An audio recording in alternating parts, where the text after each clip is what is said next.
Why did you become a doctor? Very interesting story. So when I was 10 years old, we had the World Cup in Pakistan. That's the 1996 World Cup. Pakistan was hosting the World Cup. And if you know anything about South Asia, it's a cricket mad region of the world. Everybody plays one sport. And when any big event is on, that is the main attraction of the town. And as a 10-year-old, all I saw were posters of famous cricketers and cricket all over on the media, everywhere. The talk of the town was cricket. And for me, growing up playing some backyard cricket, this was going to be a big event, and everybody was following at school. All the kids were speaking. So I told my dad to take me to one of the matches. He was quite reluctant, but he said, "Look, I'll take you." Reason being, generally the matches are like big festivity events, a lot of big crowds, and sometimes it's quite hot. So sometimes people prefer to watch it at home, particularly if you have young kids. You don't want to get in too many crowds and things like that. Anyhow, my dad took me to the game. I remember the game. It was Pakistan versus South Africa, and one of the players, while fielding near the boundary rope where I happened to sit as well, he fell down and he had some problem. And we didn't quite understand what had gone on, but the game was stopped by the umpires, and they were signaling towards this player sitting area, which was quite far away, and everybody was watching this one person running in with a medical bag. And I asked my dad, who is this person? Why is everybody waiting for him? He said, he's the doctor. He's going to treat the player. And this person walks in, looks at the player, does a few things, and the player gets up and starts playing. And I was like, wow, this is pretty cool. So doctors can get people better, and everybody waits for them. This is exactly what I want to do. And then fast forward 20 years, I was a doctor for the Pakistan team, and that's how my initial journey into medicine started. Gotcha. And that man who the game is waiting for, did you find out what job he actually had? Later on, number of years after, I found out that person was actually the physiotherapist. Yeah. So if my dad had told me he was a physiotherapist or a pharmacist, I would have followed that career. But given he said he's a doctor, then I felt that was the right thing to do. Gotcha. And how old were you at that time? 10 years. 10 years old. Fast forward to now. You are a doctor now. Do you still have that same drive when you were 10 years old, when you saw that man fixing up the player, running out onto the pitch? Or has your motivation for being a doctor changed, evolved over time? When 50,000 people are watching you and you have to make a decision, and that decision could change the course of the game, and that decision could be a life-changing event for a player, the adrenaline rush never goes down. So I still feel the same adrenaline rush, I still feel the same serotonin rush, I still feel the same sense of achievement and accomplishment when I go in, intervene, make the right decision, and get somebody right. There's nothing more gratifying than that. So the answer to that question is yes. Gotcha. In those moments, you must feel a lot of pressure because of all the eyes watching you. How do you cope with that pressure and focus on the important decision that you have to make? I think that's the part of our clinical training. So as a doctor, you do the same thing again and again, multiple times. And the whole idea is to be objective. But the number one thing is to put the player's health in the forefront of things. So my decision making as a doctor when I see a player who's injured is that is this problem fixable or not? And if this problem is fixable, I'll try everything to fix that problem. But if I know that this problem is going to be complex and this problem requires more interventions, then obviously we have to pull the player out. So yes, it's a challenging situation, and it'll vary between player to player, situation to situation.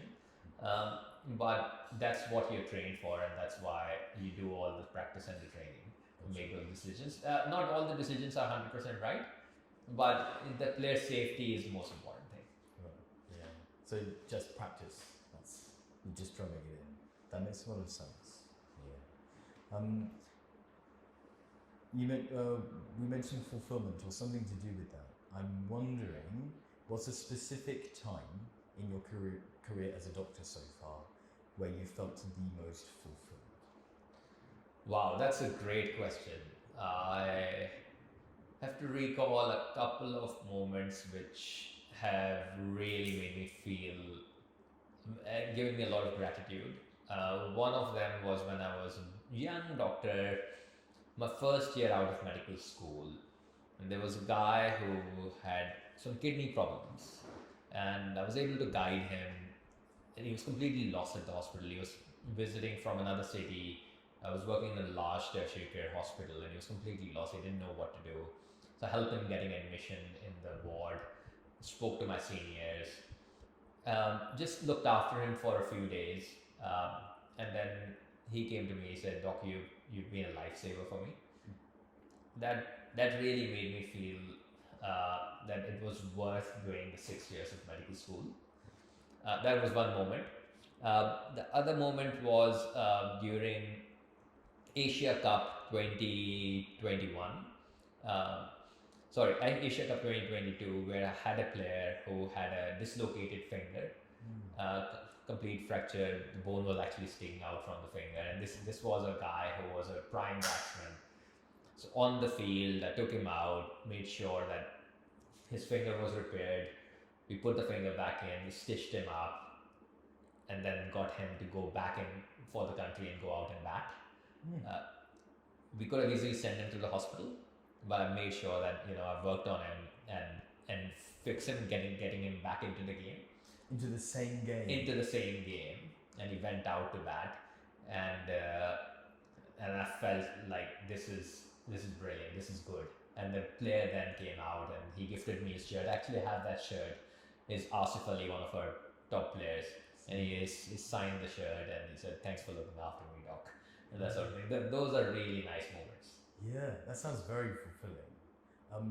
I am wondering if I should expand this question to wider life in general. So outside of just your career, what's been the most fulfilling moment that you can think of so far? A few moments in life, which I'd probably say there have been 4 or 5 things that have happened in my life that have made a real lasting impact. The first one would be, and this is in no particular order. First one would be having my first son, having your child. It just completely changes you in some small subtle ways which are hard to explain, but brings in that parental instinct. It's made me more calmer, and I look forward to going home and meeting with my kid. So that's been really good. So that's an experience that no amount of money can buy. So that's number one. The second one was actually coming to Australia. When I got the scholarship to come to Australia, that was very exciting. Like, to come into a new country, learn things over here, start my life over here. That was incredible. So those would be 2 things. Getting into the medical school was another thing. As I said, it's quite challenging in Pakistan to get into medical school. The attrition rate is very, very high for people who are wanting to get into med school. So only 0.04% of the students who are looking to get into medical school make it. So I was lucky, worked hard and to get into it. So that was again a pretty career-defining moment from that point of view. So those would be the main things that have been pivotal in my life. So there are quite a few things, but those would be the key ones. Gotcha. So the last 2 that you mentioned, we're going to dive deeper into those, which is your process of becoming a doctor in Australia. Tell us more about, one, how you went through this process, or what the process looked like, and 2, what you attribute as the number one reason why you got through this process. So what enabled you to go through this process? You've hit the nerve over there. But to answer your first question is the process. The process is actually quite difficult, challenging, and arduous. The reason for that is Australia basically has two pathways. One pathway is for countries which they deem as similar standards for medicine, which would include Canada, US, Singapore, New Zealand, and England, and Ireland.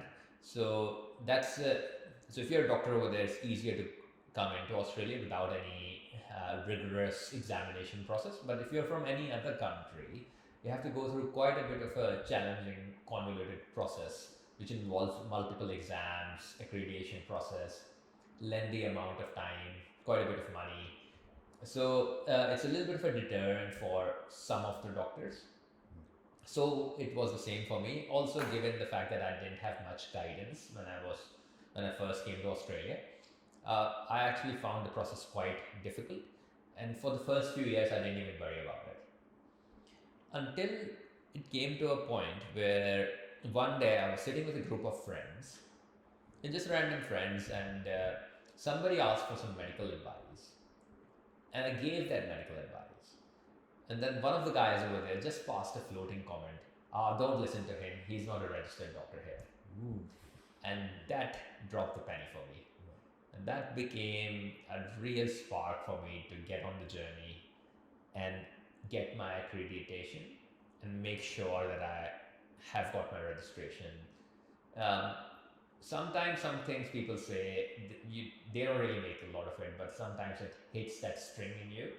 And I think that was the moment where I decided, okay, I'm going to do everything to make sure that I get this.